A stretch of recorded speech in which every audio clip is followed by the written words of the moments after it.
ഓം ശ്രീനാരായണ പരമ ഗുരവേ നമ. ഗുരുമാർഗത്തിലേക്ക് ഏവർക്കും സ്വാഗതം. നമ്മൾ 69ാമത്തെ ശ്ലോകത്തിലേക്ക് വരികയാണ്. എത്രയോ ഉദാഹരണങ്ങൾ, ഏതെല്ലാം രീതിയിലുള്ള കാഴ്ചപ്പാടുകൾ ഒക്കെ ഗുരു നമ്മളെ പരിചയപ്പെടുത്തി തന്നു.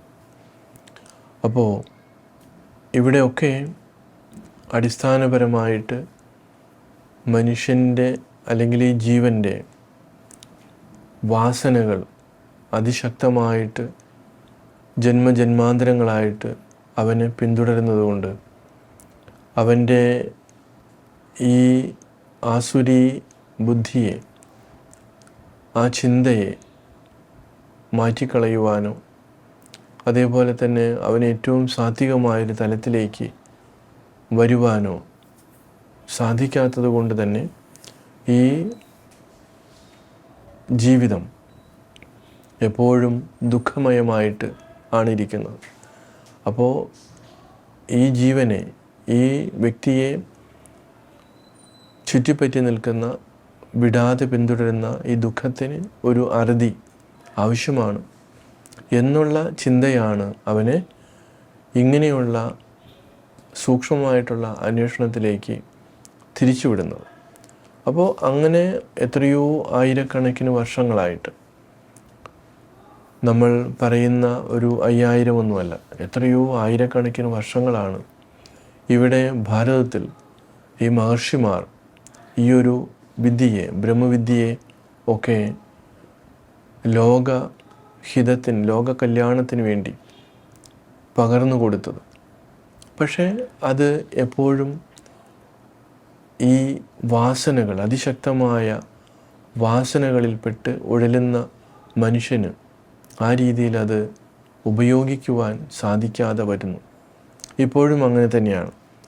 കാരണം ഗുരു സൂചിപ്പിക്കുന്നത് ശ്രുതി മുതലാം തുരകം തൊടുത്തൊരാത്മ പ്രതിമയേഴും കരണപ്രവീണനാളും രതിരഥമേറി അഹന്ത രമ്യരൂപം പ്രതിപുറമേ പെരുമാറിടുന്നു ജസ്രം. അപ്പോൾ ഇവിടെ ശ്രുതി മുതലാം തുരകം, ഇവിടെ കാത് തുടങ്ങിയിട്ടുള്ള പഞ്ചേന്ദ്രിയങ്ങൾ എന്തു ചെയ്യുന്നു? വീണ്ടും വീണ്ടും ഈ യഥാർത്ഥ സ്വരൂപത്തിൽ നിന്ന് ഇവരെ വലിച്ച് മാറ്റിക്കൊണ്ടു പോകുകയാണ്. അത് എന്തുകൊണ്ടാണ്?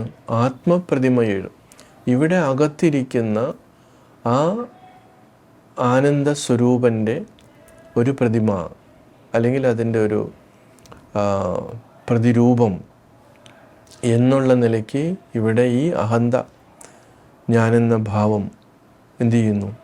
ഇതിനെല്ലാം വഴിതെറ്റിച്ചു വിടുകയാണ്. കാരണം ഇവരെല്ലാം ആഗ്രഹിക്കുന്നത്, എല്ലാ ഇന്ദ്രിയങ്ങളിലൂടെയും ആഗ്രഹിക്കുന്നത് സുഖമാണ്. പക്ഷെ അത് നമുക്ക് ലഭിക്കാതെ പോകുന്നത് ഈ നമ്മുടെ അകത്തിരുന്ന് നമ്മളെ ചതിക്കുന്ന ഈ ഛായയാണ്. അപ്പോൾ ഈ പ്രതിമയാണ്. അതുകൊണ്ട് എന്തിനു വേണ്ടിയിട്ടാണ് ഇന്ദ്രിയങ്ങളുടെ ഈ നെട്ടോട്ടം? അതിനും ആനന്ദമാണ്, സുഖമാണ്. പരിമിതിയില്ലാത്ത, അപരിമിതമായിട്ടുള്ള ആ സുഖത്തിന് വേണ്ടിയുള്ള ഒരു തേങ്ങൽ അവിടെ നമ്മൾ കാണുന്നുണ്ട്.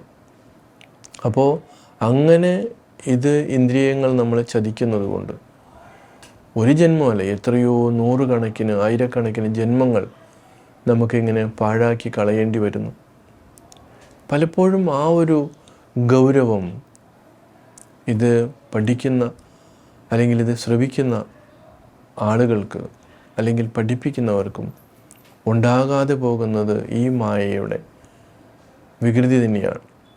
കാരണം മനസ്സിനെയും ഇന്ദ്രിയങ്ങളെയും ആ രീതിയിൽ പ്രലോഭിപ്പിച്ചു കൊണ്ടുപോകുക, താൽക്കാലികമായിട്ടുള്ള ഈ സുഖത്തിലേക്ക് നമ്മുടെ ഇന്നത്തെ സമൂഹം പോകുന്ന പോലെ.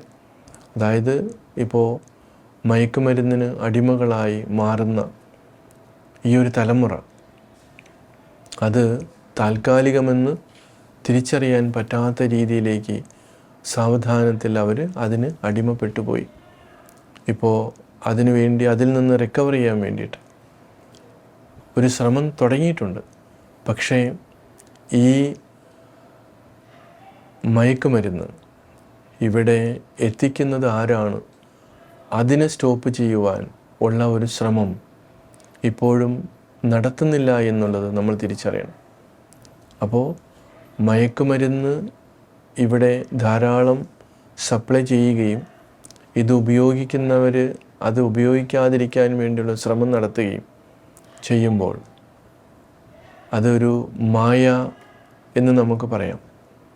ഇതേപോലെ അതിൻ്റെ അപകടത്തെ കൃത്യമായി തിരിച്ചറിയാൻ പറ്റാതെ ഇരിക്കുന്ന പോലെ തന്നെയാണ് ഈ സംസാര ജീവിതത്തിൽ നമ്മൾ അനുഭവിക്കുന്ന ദുഃഖങ്ങളിൽ നിന്ന് നമുക്ക് എന്നേക്കുമായിട്ടുള്ള മോചനം അത് തീവ്രമായിട്ട് ആരാണോ ആഗ്രഹിക്കുന്നത് അവർക്ക് മാത്രമാണ് ലഭിക്കുന്നത്.